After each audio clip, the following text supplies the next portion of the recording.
Our attention to the United States. The polling has been turned on its head with the arrival of Kamala Harris. Joining me from Georgia is our political contributor, Chris Uhlmann. Chris, great to see you as always. Let's start with the battleground states, particularly Georgia, where you are. What are you picking up as to how that race is looking?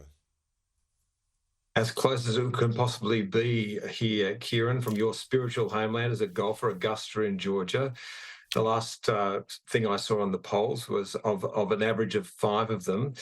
Kamala Harris led Donald Trump here by 47.6 to 47%. So you would know that's within the margin of error, essentially. So they are neck and neck here. But across the other states, it would appear that Kamala Harris is leading now. I would put some caveats on that, though. We saw that in the last time that Trump faced off against Hilary Clinton, that she got almost 3 million more votes than he did. So it was 46 to 48%, and he still won because of the vagaries of the electoral college vote. So you would think that Kamala Harris would have to be a fair distance in front of Trump if that holds true. The other thing that we do know is that polls tend to underestimate Trump's support. So again, the polls do give us a guide, but we know from elections in the past in the United States that they can be very far off the mark. Indeed, they can. What's your sense, though, when you look more broadly across the battleground states? So you're in one of them. What's the read across the lot? Across the lot, Pennsylvania, Wisconsin, Michigan, all those states that are going to matter in this race. And like an Australian election, they do boil down to a couple of thousand people in each one of those places. And at the moment, you would have to say that the money is on Kamala Harris. She has certainly shifted the race here dramatically since what we saw with Joe Biden. Under Joe Biden, there's no doubt. The Democrats were absolutely certain they were heading towards an absolutely shattering defeat. So Kamala Harris has put them back in the race. There are 62 days to go now before this election is held, so there's plenty of time for things to happen. You do get the impression that the Trump camp has been rattled by the arrival of this new candidate. She's certainly animating the Democrat base, but a very long way to go. Indeed, a big focus on the economy here. We've got the national accounts out in about 20 minutes, a bit over 20 minutes from now. The battle against inflation has been one of the big issues, the cost of living pressures in the United States. How's that playing out, and what's the economy looking like now?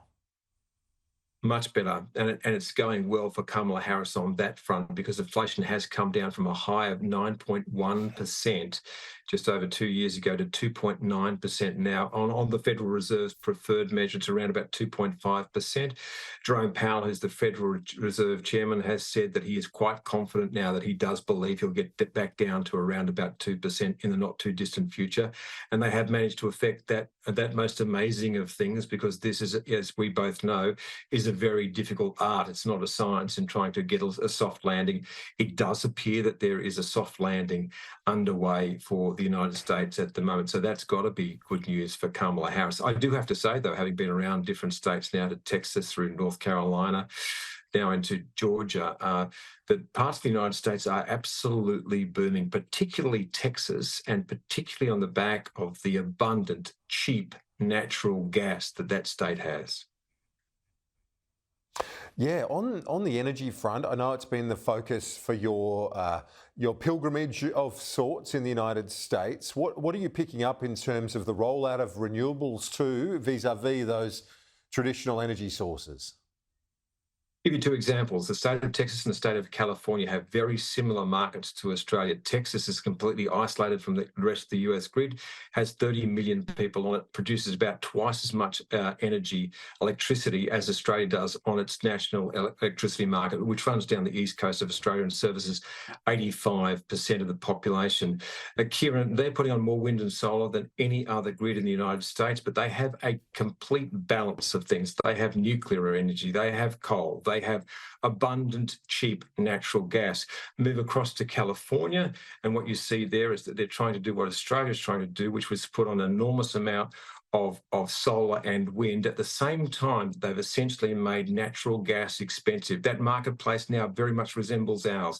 The difference between the marketplace in California and Texas is that electricity costs 30 cents a kilowatt hour for consumers in in California, the highest price in the continental USA, doing exactly what we're doing. In Texas, it's 14 cents a kilowatt hour. What's the difference? The price setter is gas, cheap, abundant natural gas sourced inside Texas is what's setting the price. It'll be the same thing that sets the price in Australia. The idea that the levelised cost of power, which people keep talking about, which is when solar and wind are running, that they are free, is not the way that electricity gets priced. That is a complete furphy in this debate, and it's time that it was debunked. And that will be what we will set out to do. Chris Uhlmann, great to chat, joining us from Augusta, Georgia. Thanks so much. Thanks, Kieran.